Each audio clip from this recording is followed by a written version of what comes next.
Definite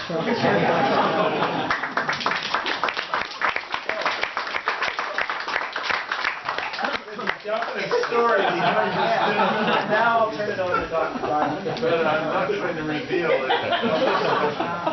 We had a great time in Taiwan observing the elections and. In a democracy, its third alternation in power has not only just elected 38% women to the legislature, which is certainly the highest percentage of any democracy in Asia, but as Kharis said, certainly outside of Europe, it's one of the highest in the world, and outside of Europe, if you eliminate like the Rwandas that are not democracies, it's probably the highest in the world, has just elected a woman president who is not the wife of a former president, is not the daughter of a former president, has no relationship in family ties to anybody who was a powerful office holder, who earned it entirely on her own, and has just had, you know, a very smooth, vigorous election. You'd say, wow, what a successful democracy. And a kind of shining example to the world. Now, within the context of simply the democracy, I think there is some other more sobering aspects that I'm going to try to elucidate. But the principal point I want to make, which I think was made by many of us who were there to observe the election, is, you know, if you look around comparatively, this is really impressive. And this is, if I'm allowed to say so, a country, you know, that has, what, something over 20 diplomatic partners in the world in the formal sense, and that is staring at the looming, intimidating, increasingly overpowering shadow of an emerging superpower, certainly an emerging regional hegemon that does not have entirely friendly intentions, and envisions a future for this democracy in which it will cease to exist as an autonomous political system. And so there is just nothing like this anywhere else in the world, nothing like this combination of achievement, promise, and deep, deep danger. And that's the kind of paradox I want to explore, and that I'll conclude with.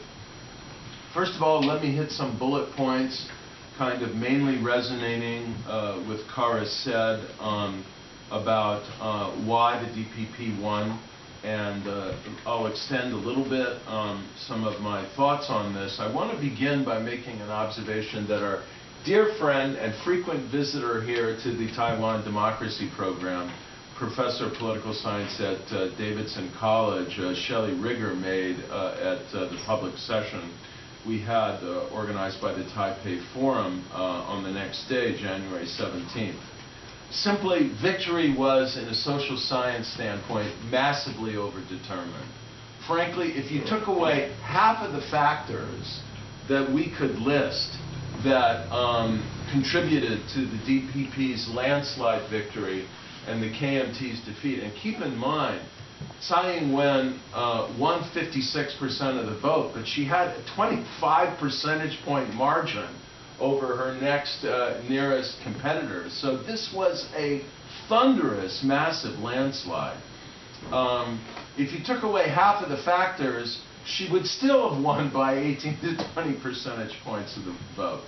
So here are the factors that I have as a very long list. Number one, I think we live in a world of skeptical publics in democracies, where frankly, 2 presidential terms is basically the natural, the natural lifespan of a party in power. The presumption is, after a party's been in power for 8 years, 10 years, that all other things being equal, voters are going to get tired and put somebody else, some other party in power. So there was a kind of, I think, natural bias toward alternation. Secondly, I don't need to go into it, but I definitely agree with Kharis. I don't know anyone who would disagree that the election was, to a substantial extent, a referendum on the performance of President Ma and the KMT.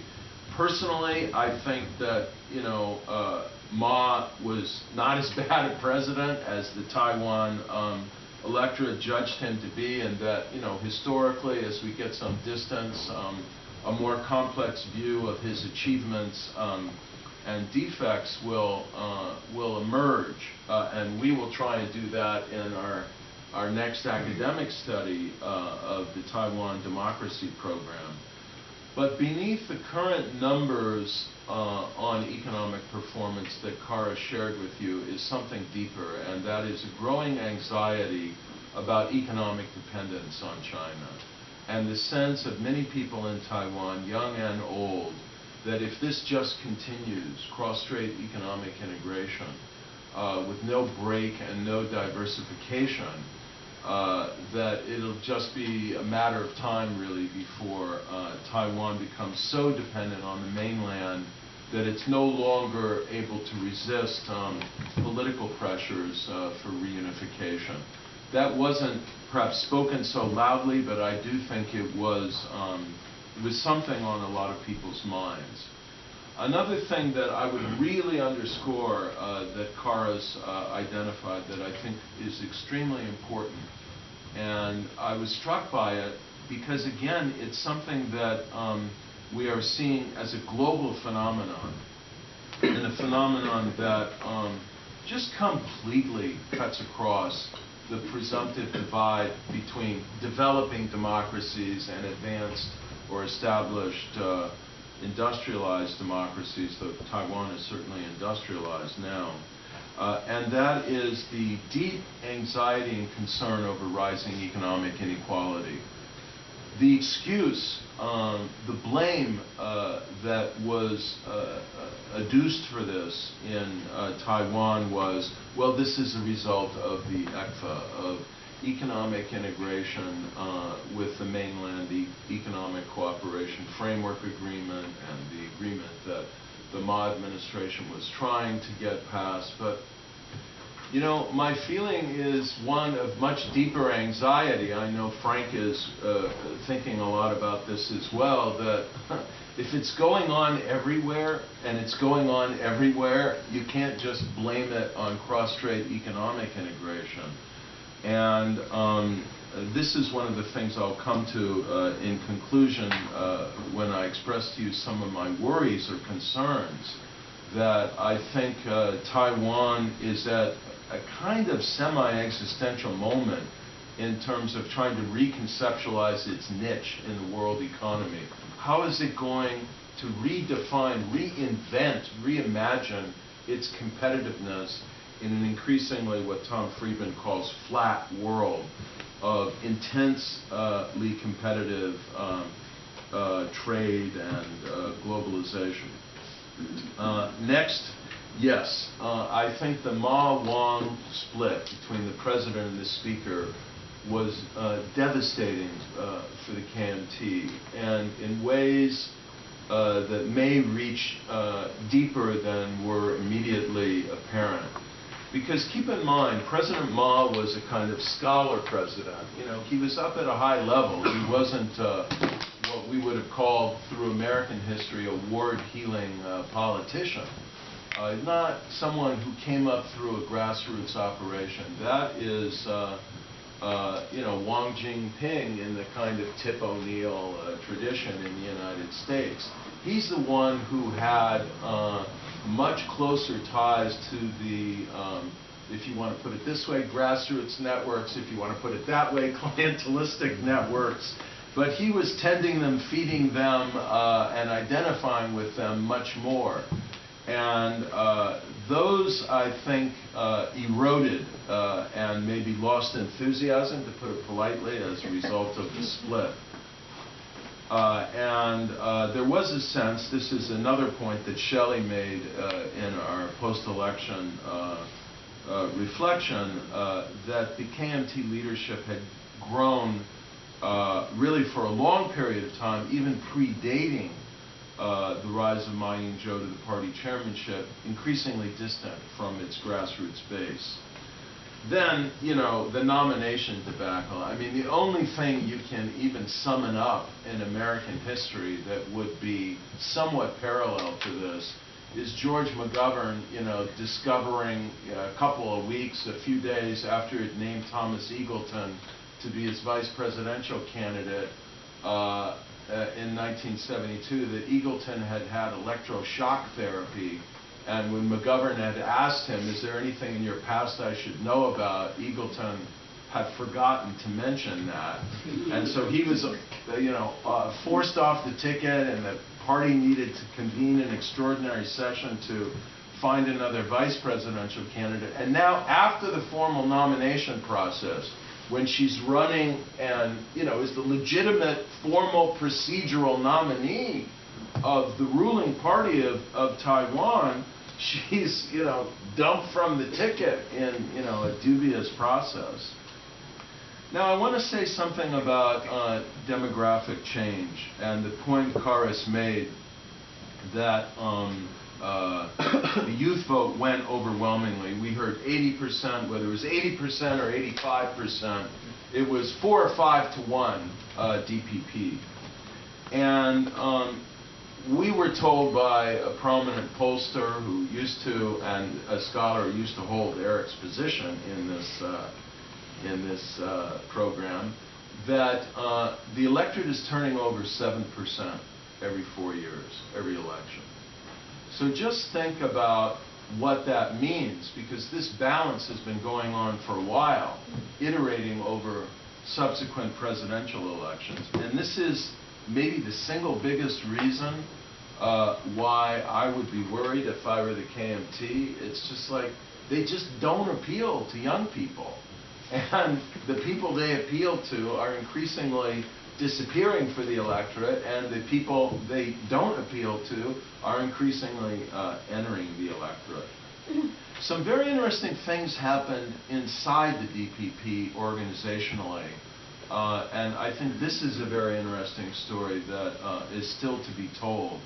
And I think to the surprise of many people who saw Tsai Ing-wen as a very impressive trade negotiator and scholar and technocrat who'd come up, you know, in the kind of more professional and government service ranks of the DPP, but not in the political ranks of the DPP.